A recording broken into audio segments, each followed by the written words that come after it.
আপনি কি জানেন, আজ আমরা মোবাইলের নোটিফিকেশন শুনলে সঙ্গে সঙ্গে সাড়া দিই, কিন্তু আজানের ধ্বনি শুনেও অনেক সময় অপেক্ষা করি। সোশ্যাল মিডিয়ার কেউ মেসেজ দিলে সঙ্গে সঙ্গে রিপ্লাই দেই, কিন্তু আল্লাহর ডাকে সাড়া দিতে দেরি করি।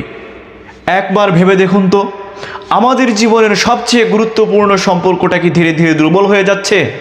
প্রিয় ভাই ও বোনেরা, আমরা এমন এক সময়ে বসবাস করছি যেখানে তথ্যের কোনো অভাব নেই, কিন্তু হিদায়াতের অভাব রয়েছে।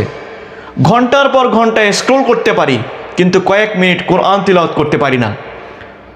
আল্লাহ তাআলা বলেন, আলা বিযিক্রিল্লাহি তাতমাইন্নুল কুলুব, নিশ্চয় আল্লাহর স্মরণেই মানুষের অন্তরসমূহ প্রশান্তি লাভ করে। আজ মানুষ অর্থের পিছনে ছুটছে, জনপ্রিয়তার পিছনে ছুটছে, কিন্তু অন্তরে শান্তি খুঁজে পাচ্ছে না। কারণ শান্তি শুধু টাকা পয়সায় নয়, শান্তি রয়েছে একমাত্র আল্লাহর স্মরণে। রাসূল সাল্লাল্লাহু আলাইহি সাল্লাম বলেছেন, আল কাইয়িসু মান দানা নাফসাহু ওয়া আমিলা লিমা বা'দাল মাউত, বুদ্ধিমান সেই ব্যক্তি যে নিজের নফসের হিসাব নেয় এবং মৃত্যু পরবর্তী জীবনের জন্য প্রস্তুতি নিয়ে কাজ করে। আজ আমরা ভবিষ্যতের জন্য কত প্ল্যান করছি, কিন্তু আখিরাতের পরিকল্পনা কতটুকু করছি?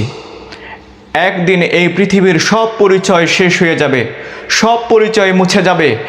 থাকবে না কোনো পদ, থাকবে না কোনো পদবি, থাকবে না সম্পদ, থাকবে শুধু আমাদের আমল। আজ জুম্মার দিন, এটি শুধু একটি ছুটির দিন নয়, এটি আত্মসমালোচনার দিন। নিজেকে একটি প্রশ্ন করুন, যদি আজই আমার জীবনের শেষ দিন হয়, যদি আজই আমার জীবনের শেষ জুম্মা হয়, আমি কি আবার রবের সাথে সাক্ষাতের জন্য প্রস্তুত?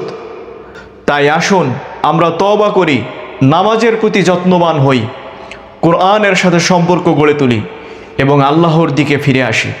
আল্লাহ আমাদের সবাইকে হিদায়াত ও ঈমানের উপর অটল থাকার তৌফিক দান করুন। আমিন।